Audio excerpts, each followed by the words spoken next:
Hi, this is on an imagination. Okay, so I don't know why Zoom is doing things differently, and that's okay.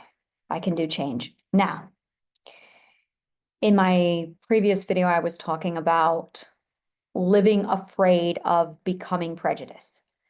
And when I said the words earlier, I was like, whoa, this is really huge. And it's one of those things we never talk about, is that fear of being like our abusers. And one of the most horrific things is bigotry, prejudice, racism. And we don't know where that line's drawn, so we live back against the wall on the extreme. And it's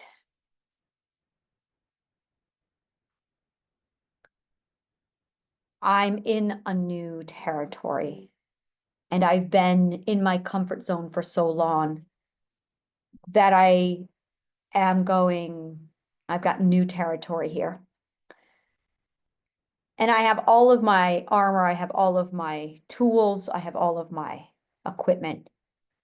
And it's been so long since I've been in new territory. I walked into all of this and it feels like I've been stuck in a cave for 2 years, as if that's exactly how it feels. It's exactly how it feels. Like 2 years ago, I entered into a cave and I went, okay, I got work to do. And I did the work.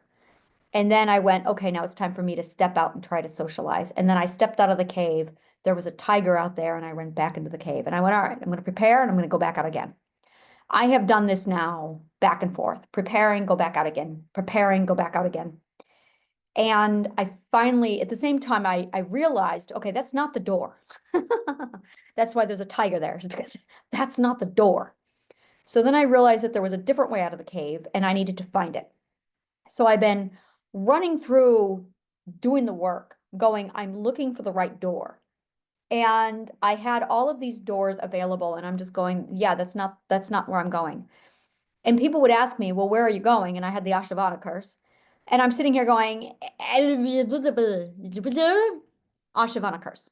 So I couldn't explain it to them because if you can't figure it out yourself, that's cheating. And that's part of the deal that you make when you start the Asha journey is you've got to be able to find it yourself. So there's a certain point where you cross over, and once you've committed, you lose the ability to communicate in a way that anyone could understand. And that stays with you for about 65 perspectives, 65 perspectives of jargon. And there's no vocabulary, so you invent your own. And then you try and translate it, and you speak in story, you speak in parable, you speak in fable.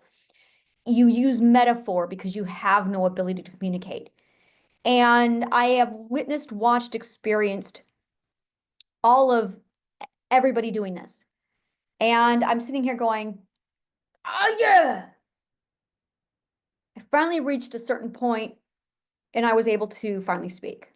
And I went, all right, now I'm able to communicate. Now I understand. I've been looking for the Holy Grail. That's what I've been doing. I've been looking for the Holy Grail since 1992. I found a code and I went, interesting, what's the Holy Grail? And then I analyzed it and I realized there's a code. But then I noticed that the code that I found was basically a location for three fruits. The three fruits are the creation, one for each god. And they're real, but they're not placed in any place that anyone can understand. You can, but that's the journey. You got to go on the journey. If you want to know where they are, you got to do the journey. And you can only find the fruits if you do the journey. That's it. That's all I'm going to say. And that's just it. So while you're on the journey, you're saying things like, I'm trying to find the fruit of wealth, which is really called the hand of Midas. And you're trying to find the hand of Midas. But if you ask for directions to the hand of Midas, you're cheating and you're bypassing the journey. So you can't just walk up to somebody and says, yes, I'm trying to find the hand of Midas. So instead it comes out like, yeah, I want to know how to make money. And people are like, oh yeah, here you go. No, no, no, no, no, no, no. And you throw it away. That's not how you make money. I want to know how to make money. And then they go, oh, yeah, you got to do, no, no, no, no, I'm trying to make money. And I realized this whole time the words are, yeah, I was really looking for the hand of Midas. I'm looking for El Dorado. Once you realize that those were your words, you can't use those words until you've been through it. You're really looking for a state of being in which you can find the map to the hand of Midas. That's really what you're doing. But this is all metaphor because it's Ashavana. So there's a lot of people who hear it and they're either going to take it literally, they're going to take it metaphorically, or they're going to misinterpret it, which is the curse of the Ashavana. So there's the tree of wisdom, which is real, only it's not a real tree, but it is, but it's not. And then there is the tree or the fruit of love. So trying to find all three fruits, which is a metaphor, and then integrating all of them together. So basically you want all three states of beings, and then you want to integrate all of them together, and that gives you another fruit. So in order to do this, you have to go on 3 separate journeys all at the same time. Now, this is where it gets really interesting because, yeah, people don't do this. They don't do this at all. After a while, it was believed that it wasn't true. And then they said, okay, well, it's not real. Well, actually, it is real. The directions are located inside of philosophy, but you've got to go through philosophy through the doorway, which is existentialism. So when you do philosophy, you actually have to go through existentialism. You have to pass through metaphysics and then ontological physics. It's past ontological physics. And then you get to psychological physics, it's past there. You got to keep going. But most people skip existentialism, so they don't even get inside the door. Other people get to metaphysics and then they kind of taper off because they ignored the academic discipline and the learning journey of the discovered self. You can't do that. Most people who studied philosophy bypassed existentialism or they also bypassed the academic disciplines as well. You can't do that. You got to do them all together. While you're doing this, the compass, the philosopher's compass, which are the 12 ethics, literally point your direction through the entire journey so you can figure out where it is you're supposed to go. Now let's add trauma into this. And now you've got people going in, tampering with your system so you can't even use your compass. So when you're on the journey, once you hit the point of the 6th ethical perspective, you're on the journey and you lose any and all ability to communicate this. So there's a lot of people out there who are on the journey. They can sense it, they know it, but they can't say it. And then there's other people who are going, okay, something is going on here, and they're being called to it. You can only make it so far before it awakens inside of you, and then it's activated. Once the quest is activated, I really need to game. I am gamifying this, but I need to gamify it faster. So basically, there's a point where it activates the quest, and if your quest has been activated, you're owned by it. You're owned by it for the rest of your life. Well, okay, yeah, for the rest of your life. So I'm in the business of activating this quest on the people who actually want to activate it. And I'm in the job of getting people to the quest if they want it. And I am in the job of getting people to the door so they can actually find the door. Most people can't find the door. So there's the door, and then there is quest activation. And then there is what it is you're actually doing and what you're looking for. Now there is a map. There is a compass, and there is a manual. Now, these are tools to make it a little bit easier. Oh, but trust me, it's a hard journey. With the tools, and this is it, philosophy back in the ancient Greek times had mastered this. They had it down. Christ went through it. And when you have the map and the compass, it's still just as hard.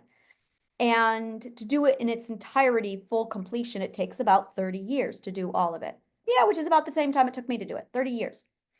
That's if you have a mentor, a compass, a teacher, and the right curriculum, which most people don't have. And that's the problem. Christ had the curriculum. I had the curriculum. So we were able to go through it. Most people don't have the curriculum, the compass, or the map. Now, if you have those, it's going to take you 30 years. If you don't have those, you will probably never find it. You will probably never find the door. And that's where a lot of people have run into that problem.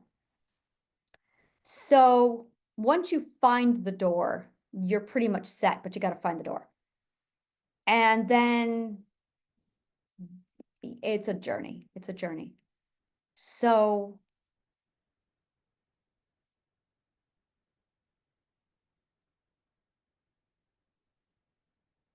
I got to the end, got to the point of comprehension. And then I kept going. And then I realized, oh, that was the first grouping. And then there's a second grouping. And I just finished the second grouping. And now I'm starting the third grouping. I'll reverse that. Yeah, I did. I just started this. I just ended the second grouping. So I am now in the third grouping. And after the third grouping, there's going to be a fourth grouping that integrates all of them together. So I basically had to master the first one, self, and then I had to master the other one, which was love. And now I get to master this one. So you get to master each one of them. But the first one is self-love that you have to master. So you have self-love, you have love for others, and then you have love for all. And then you have wisdom, and you have love, and then you have wealth. So that once you have all three of them together, that's when it's all set.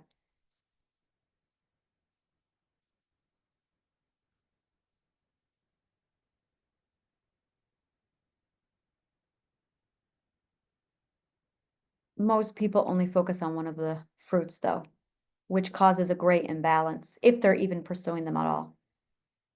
And then there is the consumption. Consumption is what happens if you don't pursue the fruits and if you cheat. You get consumption. So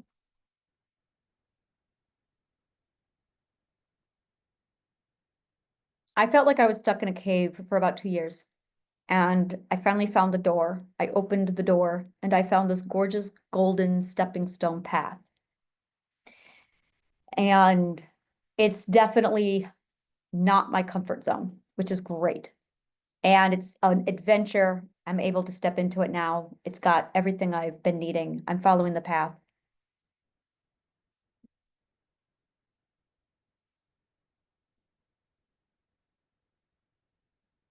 And I'm back to discovering new things that I have not explained before. And this is the part where I can go as fast as I want now, except I'm discovering and exploring and I'm documenting. So I'm actually going only as fast as I'm documenting. And this is a documentation. I'm back to the documenting. So I'm looking at the story because we're sentient stories, we're sentient beings. And I realized that when you're building your sentient story, the goal is to dream as fast as you can imagine and move at the rate of dreams. And the more you learn how to move at the pace that you dream, you are actually living as fast as you can imagine. I could run if I want to right now, but then I wouldn't be able to document everything along the way. So I'm literally walking around and I'm observing now, documenting every tree and flower. And then I am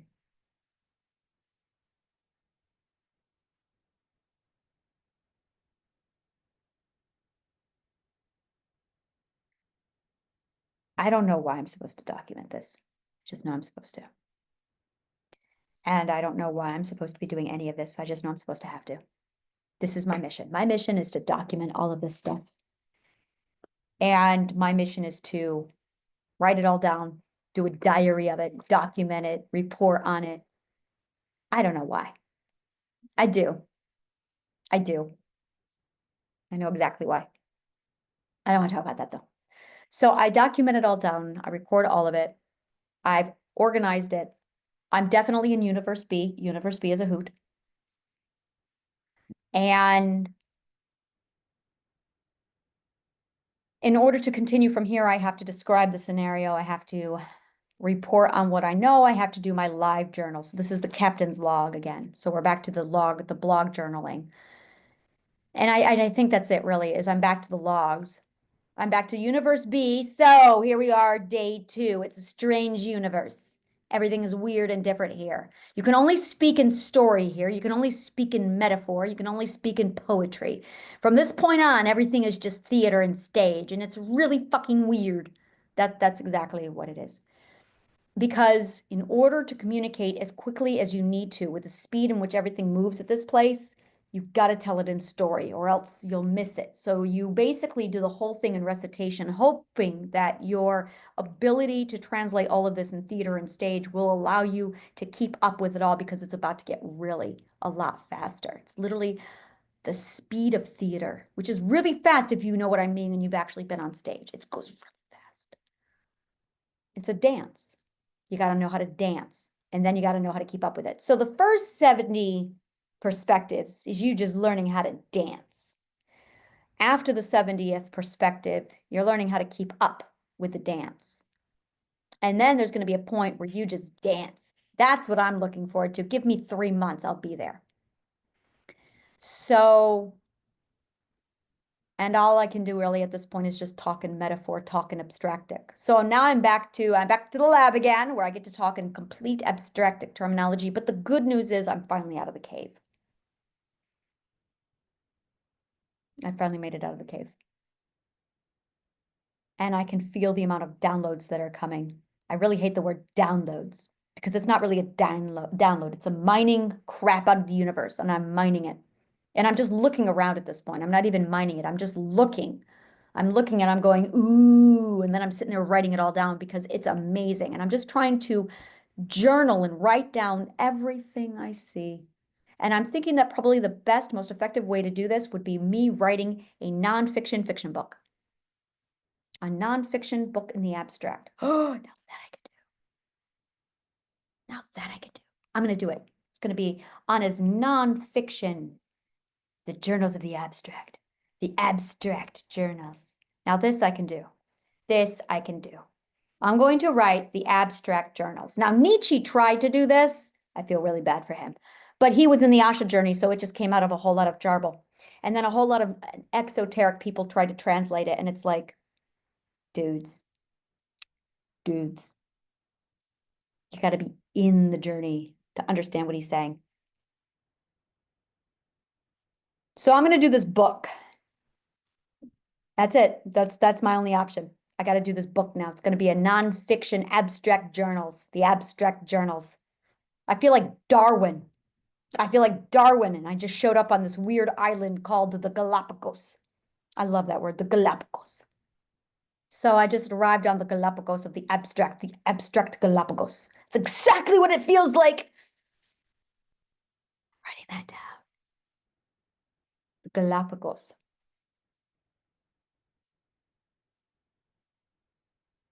And that's all you really can do. And it's this point where you can feel like the words don't come to you. You can feel them, you can see them, and then you have to try and describe them without a vocabulary that exists.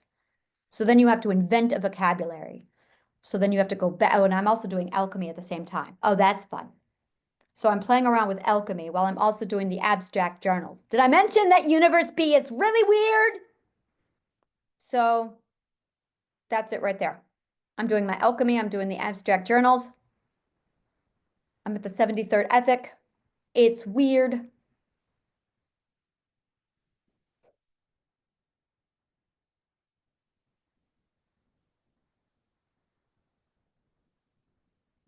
I might just go back over to writing everything out. I don't know. I'm gonna play around with this to see what I'm comfortable doing. This is the part where I like stop recording and then that weird voice comes in and says, "Stopped recording," which is weird. So, I don't know.